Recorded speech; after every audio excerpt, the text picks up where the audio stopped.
बिस्मिल्लाहिर्रहमानिर्रहीम। अस्सलामु अलैकुम वरहमतुल्लाहि वबरकातुहू।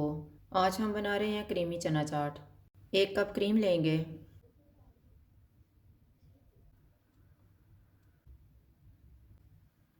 1 कप दही,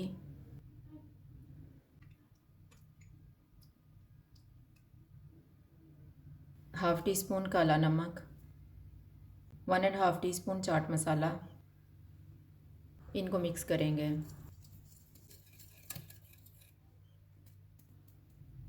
2 कप उबले हुए चने डालेंगे,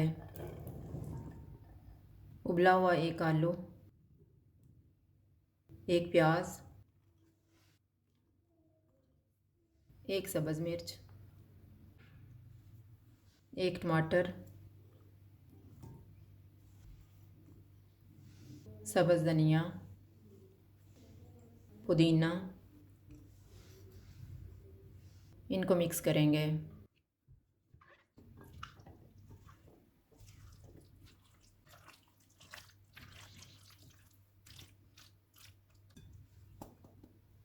क्रीमी चना चाट तैयार है। अगर आपको हमारी वीडियो अच्छी लगे तो लाइक करें और हमारे चैनल को सब्सक्राइब करें। शुक्रिया। अल्लाह हाफ़िज़।